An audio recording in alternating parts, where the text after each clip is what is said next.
तो आज का हमारा टॉपिक है verb to be. Verb to be में जैसा कि हमें पता है, हमको इस, एम, आर के बारे में पढ़ना है और वाज वर के बारे में पढ़ना है। तो इस, एम, आर जो कि प्रेजेंट टेंस में यूज़ किए जाते हैं, ये प्रेजेंट टाइम को शो करते हैं। इसी तरह से वाज वर जो होते हैं ये पास्ट टाइम को शो करते हैं। तो ये इस, एम, आर, वाज, वर ये वर्ब टू बी के ही फॉर्म होते हैं। इसके बाद हम फ्यूचर में देख लेते हैं। तो फ्यूचर टेंस में विल बी और शैल बी यूज किए जाते हैं। एक्चुअली विल बी और शैल बी दोनों ही मॉडल्स होते हैं। फ्यूचर टाइम को दिखाने के लिए हम विल बी और शैल बी का यूज़ करते हैं। पास्ट टाइम को शो करने के लिए हम वाज और वर का यूज़ करते हैं। और प्रेजेंट टाइम में इज, एम, आर वर्ब के फॉर्म में आते हैं। एक और चीज़, ये जितने वर्ब्स हैं ये हमेशा सिंपल सेंटेंस में यूज किए जाते हैं। जैसे कि यहाँ पे लिखा हुआ है, सिंपल सेंटेंस जिसमें एक्शन वर्ब नहीं होता है, ऐसे सेंटेंस जिसमें सब्जेक्ट कोई कार्य नहीं करता है। मतलब कि अभी हम बेसिक लेवल में पढ़ने जा रहे हैं, तो हमारे जो सेंटेंसेस होंगे हम ऐसे सेंटेंसेस लेंगे जिसमें एक्शन वर्ब नहीं होगा। बहुत सिंपल सेंटेंस होंगे जिसमें कि जैसे जैसे he is a teacher, I am a boy, you are a student. जैसे कि आप एक विद्यार्थी हैं, वह एक टीचर हैं। मैं आई एम अ बॉय। और इसी तरह से ये सिंपल सेंटेंस होते हैं। और जैसे ऐसे सेंटेंसेस में एक्शन वर्ब नहीं आते हैं, एक्शन वर्ब जैसे आई एम टीचिंग यू, तो इसमें टीचिंग क्या है, एक एक्शन वर्ब है। मैं आपको पढ़ा रहा हूँ, पढ़ाना क्या है, ये एक एक्शन है। तो ये टेंसेस में आएंगे, तो हम इसको टेंसेस में पढ़ेंगे क्योंकि अभी हमारा कॉन्सेप्ट बेसिक लेवल पे हम चल रहे हैं। तो हम बिल्कुल सिंपल सेंटेंस लेंगे जिसमें कि कोई एक्शन वाला वर्ब नहीं होगा, ये सिंपल सेंटेंस होंगे। इसके बाद फिर नेक्स्ट देखते हैं। अब हम use of is, am, are को पढ़ने जा रहे हैं। तो इस, एम, आर को पढ़ने के लिए पहले हम इज़ देख लेते हैं। इज़ मतलब है, जो कि एक सिंगुलर वर्ब होता है। इसी तरह से आर, आर मतलब है, जो कि प्लूरल वर्ब होता है। एज को हमेशा, जो एज क्योंकि सिंगुलर वर्ब है तो इसको हम सिंगुलर सब्जेक्ट के साथ यूज़ करते हैं। Are plural subject, plural verb है, तो हमेशा इसको हम प्लूरल सब्जेक्ट के साथ यूज़ करेंगे। इसके बाद जो नेक्स्ट हमारा वर्ब है वो एम है। एम मतलब हूँ, एम को ऑलवेज हम आई के साथ यूज़ करते हैं। तो हम इस स्लाइड में, मतलब कि इस क्लास में use of is, am, are पढ़ने जा रहे हैं। तो इसमें हमने क्लियर कर लिया, इज जो होता है वो सिंगुलर वर्ब होता है, आर प्लूरल वर्ब होता है, एम हमेशा आई के साथ यूज होता है। एक और ग्रामर का रूल है कि हमेशा आप सिंगुलर सब्जेक्ट के साथ सिंगुलर वर्ब यूज़ करते हैं, प्लूरल सब्जेक्ट के साथ प्लूरल वर्ब यूज़ करते हैं। एग्जाम्पल से समझ लेते हैं। एग्जाम्पल्स में देखते हैं, जैसे लिखा है आई एम रेडी, तो मैं तैयार हूँ। आई के साथ कौन सा वर्ब आया है, एम, क्योंकि एम के साथ हमेशा आई आता है। ठीक है, आई के साथ हमेशा कोई वर्ब आएगा तो वो एम आएगा। इसी तरह से नेक्स्ट सेंटेंस है ही इज़ रेडी, वह तैयार है। ही मतलब कि सिंगुलर सब्जेक्ट है, तो सिंगुलर सब्जेक्ट के साथ सिंगुलर वर्ब आया है जो कि इज है ना। वह तैयार है मतलब किसी एक व्यक्ति की बात हो रही है कि वह तैयार है, ये सिंगुलर सेंटेंस है। इसी तरह से नेक्स्ट सेंटेंस है हमारा, दे आर रेडी, वे तैयार हैं। अब यहाँ पे ये दे जो है ये सिंगुलर सब्जेक्ट नहीं है, ये प्लूरल सब्जेक्ट है। दे मतलब होता है वे लोग, मतलब कि दो या दो से ज़्यादा लोगों की बात हो रही है यहाँ पे। तो इसलिए दे के साथ हम प्लूरल वर्ब यूज़ करेंगे, दे आर रेडी, क्योंकि दे हमारा प्लूरल सब्जेक्ट है तो इसके साथ प्लूरल वर्ब यूज़ होगा। तो हमने कहीं ना कहीं इन तीन एग्जाम्पल्स के थ्रू इज़, आर, एम को एक बार समझ लिया। अब इनको अच्छे से समझने के लिए इनके और भी एग्जाम्पल्स भी आगे हम लोग पढ़ेंगे। और पहले ट्रांसलेशन पढ़ने से पहले हम इनके स्ट्रक्चर्स को एक बार समझ लेते हैं। तो स्ट्रक्चर्स हमारे क्या है, स्ट्रक्चर्स जैसे कि हमने आपको पहले फर्स्ट क्लास में ही आपको, मतलब मेरा जो पहला क्लास था उसमें ही मैंने आपको सेंटेंसेस समझा दिया है कि आपको 4 टाइप्स के सेंटेंसेस पढ़ने हैं ट्रांसलेशन में। असर्टिव सेंटेंस जिसमें अफर्मेटिव आता है, फिर नेगेटिव आता है, फिर इंटेरोगेटिव सेंटेंसेस। इंटेरोगेटिव में भी 2 टाइप्स है, यस नो टाइप और डब्ल्यू एस टाइप। तो अभी हमें अफर्मेटिव सेंटेंस का स्ट्रक्चर यहाँ देखना है। तो जब हम use of is am are मतलब कि के ट्रांसलेशन करेंगे तो अफर्मेटिव में जो सेंटेंस होंगे उनको ये वर्ड ऑर्डर में, इसी वर्ड ऑर्डर में हम वर्ड्स को रखेंगे, जैसे subject plus is am are plus complement. ठीक है, तो मतलब कि हमें पहले सब्जेक्ट को लिखना होगा, फिर इज एम आर में से कोई एक वर्ब लिखेंगे, वो भी सब्जेक्ट के अनुसार होगा। सब्जेक्ट अगर सिंगुलर है तो इनमें से सिंगुलर वर्ब लिखेंगे, सब्जेक्ट अगर प्लूरल है तो इनमें से हम प्लूरल वर्ब यूज़ करेंगे। अगर सब्जेक्ट आई है तो आई के साथ एम को यूज़ करेंगे। इसी तरह से नेगेटिव सेंटेंस एक बार देख लेते हैं। नेगेटिव सेंटेंस का स्ट्रक्चर क्या है कि subject plus is am are plus not plus complement. उसी तरह से इसमें भी सब्जेक्ट के साथ इज एम आर में से कोई एक वर्ब यूज़ करेंगे, सब्जेक्ट के अनुसार जो सब्जेक्ट के सूटेबल होगा वही यूज़ करेंगे। ठीक है, इसी तरह से हम yes no type interrogative sentence देख लेते हैं। ओके, इंटेरोगेटिव सेंटेंस में आपका जो पहला टाइप है वो यस नो टाइप सेंटेंस है। यस नो टाइप सेंटेंस हमने पहले क्लास में ही क्लियर करा दिया है कि यस नो टाइप के कौन से सेंटेंस होते हैं। ऐसे प्रश्नवाचक वाक्य, ऐसे क्वेश्चनिंग वाले सेंटेंस होते हैं जो हिंदी में क्या से स्टार्ट होते हैं और जब उनका ट्रांसलेशन बनाते हैं तो क्या कि इंग्लिश नहीं लिखते हैं।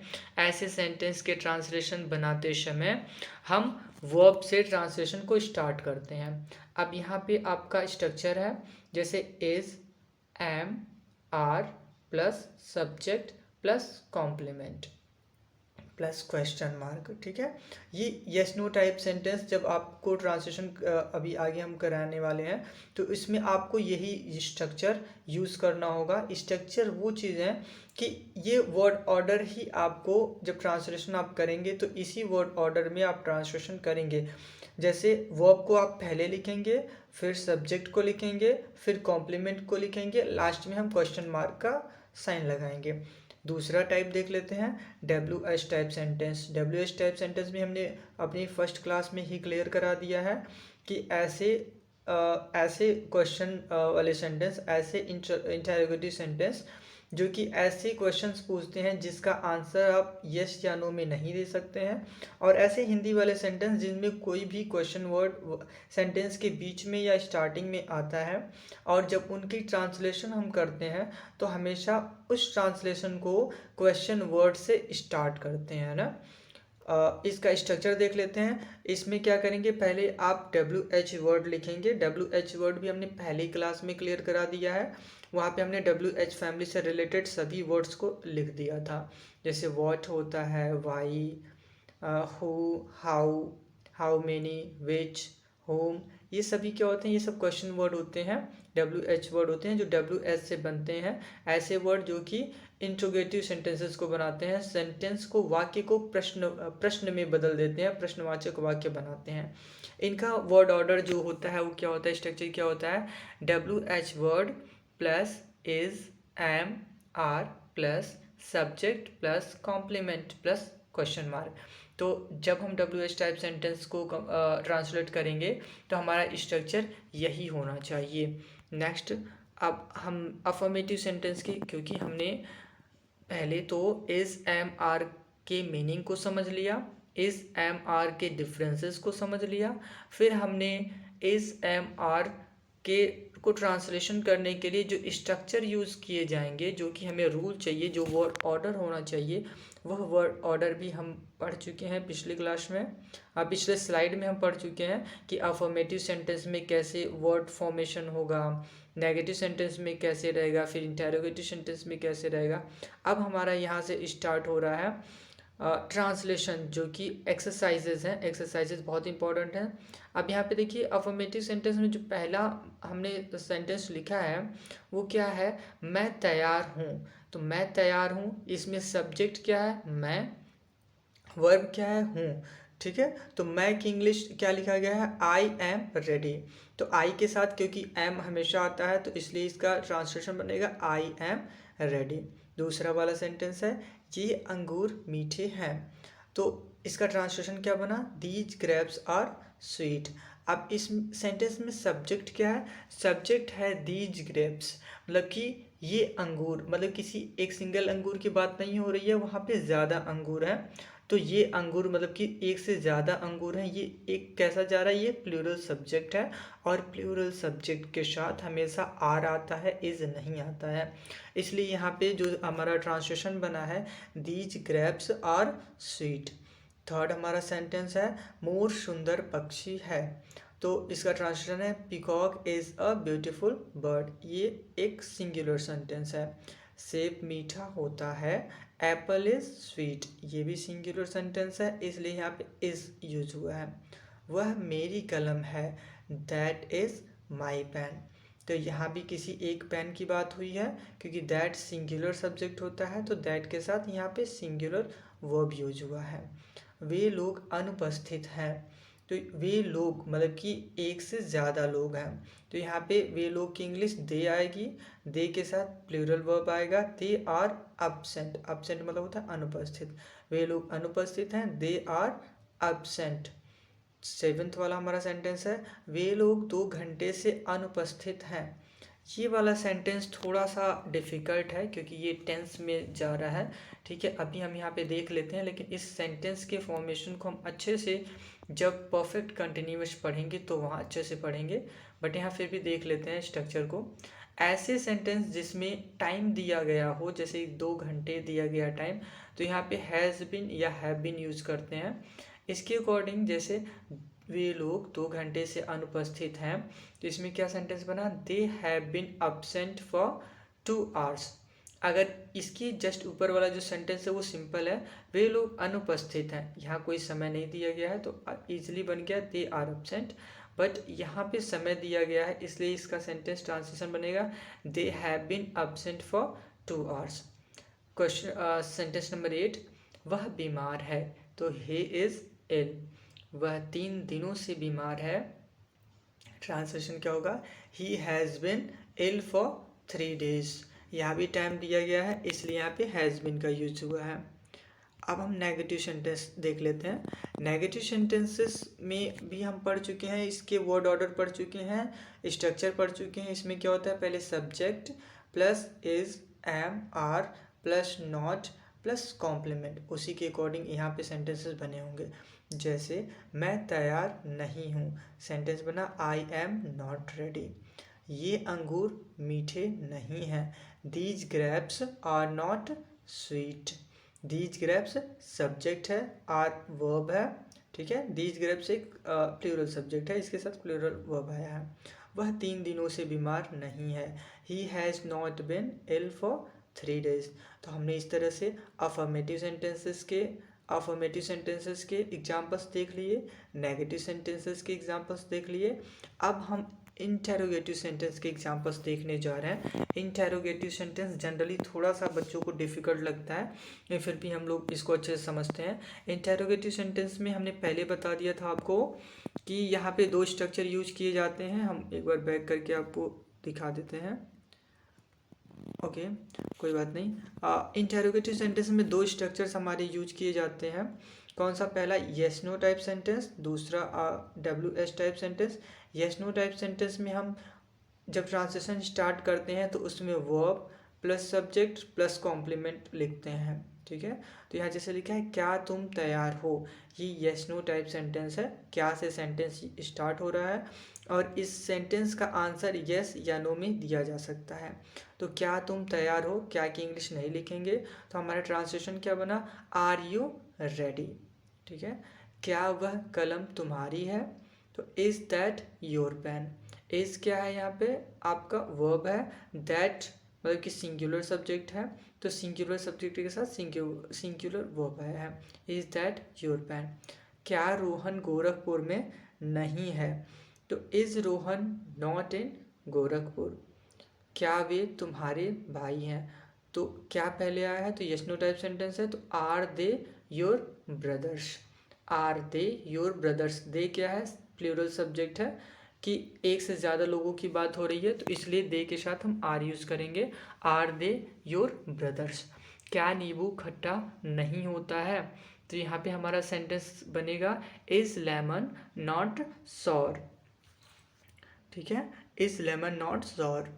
यहाँ पे क्या है, किसी सिंगल लेमन की बात हो मतलब की हुई है, प्लूरल सब्जेक्ट नहीं है, सिंगुलर सब्जेक्ट है, तो इज से हम सेंटेंस को स्टार्ट किए हैं, इज लेमन नॉट श्योर। इस तरह से हम इंटरोगेट। तो WH टाइप सेंटेंस के जो एग्जांपल्स हैं, वो पहला एग्जांपल है आप कैसे हैं। तो यहाँ पे देखेंगे कि आप कैसे हैं, इसमें एक WH वर्ड है, एक क्वेश्चन वर्ड है, मतलब कि एक प्रश्नवाचक शब्द है, जो कि कैसे, मतलब कि कैसे एक ऐसा वर्ड है जिसने इस पूरे सेंटेंस को क्वेश्चन में चेंज कर दिया है। तो कहीं ना कहीं ये इंटरोगेटिव सेंटेंस है, और हमने पहले पढ़ा कि WH टाइप सेंटेंस में हम क्या करते हैं, क्वेश्चन वर्ड की इंग्लिश को पहले लिखते हैं, मतलब कि WH वर्ड की इंग्लिश को हम पहले लिखते हैं। जैसे कैसे की इंग्लिश होती है हाउ, ठीक है, तो इसकी इंग्लिश को पहले लिखेंगे। इसका फॉर्मेशन क्या था, पहले WH word plus is am are plus subject plus complement plus question mark. तो उसी तरह से इसका ट्रांसलेशन क्या होगा, आप कैसे हैं, कैसे की इंग्लिश पहले लिखेंगे, how are you, how question word हो गया, आर आपका वर्ब हो गया, यू आपका सब्जेक्ट हो गया, ठीक है। तो हाउ आर यू, ये इसका ट्रांसलेशन बनेगा। इसी तरह से दूसरा सेंटेंस है वह क्यों खुश है। तो यहाँ पे भी एक क्वेश्चन वर्ड है क्यों, क्यों मतलब कि वाई, तो इसका ट्रांसलेशन बनेगा वाई इज़ ही हैप्पी। पहले WH word plus verb plus subject plus complement, ठीक है, वाई इज़ ही हैप्पी। मैं कैसे गलत हूँ, यहाँ पे भी एक क्वेश्चन वर्ड है कैसे, तो इसका ट्रांसलेशन बनेगा how am I wrong. How आपका question word plus verb plus subject plus complement. वह आज क्यों अनुपस्थित है, वह आज क्यों अनुपस्थित है, why is he absent today. तो इस तरह से हमारे WH टाइप के सेंटेंसेस भी क्लियर। तो हमने एग्जाम्पल से भी इस MR के यूज़ को समझ लिया है। हमने अफर्मेटिव सेंटेंस के एग्जांपल्स देखे, नेगेटिव सेंटेंस के भी एग्जांपल्स देखे, और फिर इंट्रोगेटिव सेंटेंस के भी एग्जांपल्स देख लिए, अच्छे से समझ लिया। अब यहाँ पे आपका होमवर्क का टाइम है। ये आपका होमवर्क है जो कि आपको अपने होमवर्क कॉपी में ट्रांसलेट करना है। ये सभी सेंटेंस आप अपनी होमवर्क कॉपी में ट्रांसलेट करेंगे, क्योंकि होमवर्क बहुत इम्पॉर्टेंट है कि आपने जो पढ़ा, अगर आप होमवर्क करते हैं तो वो चीज़ें कहीं ना कहीं आपकी एक बार रिवाइज हो जाएंगी और आपकी प्रैक्टिस हो जाएगी कि हाँ आपको वो चीज़ें आ रही हैं ना। इसी तरह से नेक्स्ट स्लाइड, ये भी आपका होमवर्क है जो कि इंट्रोगेटिव सेंटेंस का है। पिछले स्लाइड में हमने अफर्मेटिव और नेगेटिव सेंटेंस का होमवर्क दिया था, यहाँ पे इंट्रोगेटिव सेंटेंस के इसके भी होमवर्क है आपके लिए। ये भी आपका होमवर्क है जो कि हमने आपको सफिशिएंट होमवर्क दे दिया है। 40 सेंटेंसेस हमने आपको दे दिया है, जो कि आप जितना भी अभी तक रूल पढ़े हैं उसके अकॉर्डिंग आपको इनको ट्रांसलेट करना है।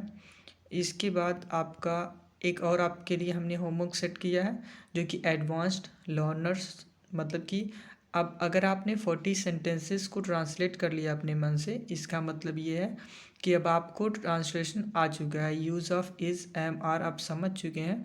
तो उसके बाद वो छोटे छोटे सेंटेंसेस थे, उसके बाद हमें लगता है कि अब आप इतने काबिल हो चुके हैं कि आप इस सेंटेंस को भी एक पैराग्राफ है ये, इस पैराग्राफ को भी आप आराम से ट्रांसलेट कर लेंगे ना। ये आप 40 सेंटेंसेस आप ट्रांसलेट करेंगे, ये हैं करेंगे, उसके पहले आपने इतने सॉल्व एक्सरसाइजेस पढ़े, तो मुझे लगता है कि आप इतना समझ चुके होंगे कि आपके लिए बहुत डिफ़िकल्ट नहीं होगा। इसमें क्या है, एक पैराग्राफ है, राम और श्याम दोस्त हैं, राम उदास है परंतु श्याम प्रसन्न है।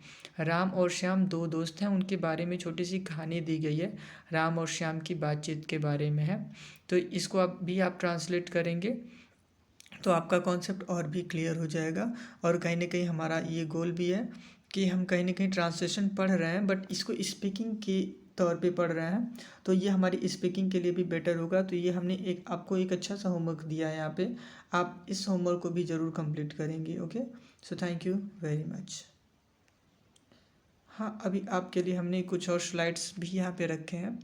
आई थिंक इसके बाद हाँ, हमने कुछ वर्ड मीनिंग्स का भी स्लाइड यहाँ पे रखा हुआ है।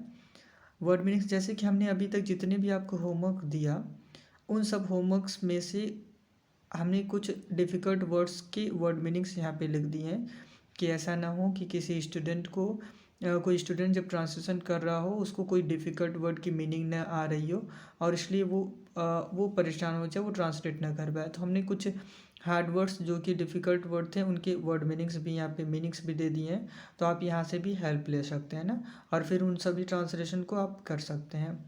इसके बाद एक और स्लाइड हमने आपके लिए रखा है, सम बेसिक वर्ड मीनिंग्स।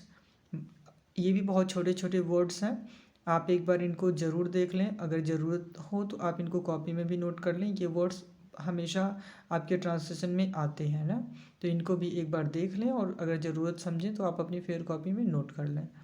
इसके बाद हमारा जो स्लाइड है, यहाँ पे सब्जेक्ट को हमने एक बार और क्लियर कर दिया, क्योंकि सब्जेक्ट और वर्ब का कॉम्बिनेशन ही समझना है आपको।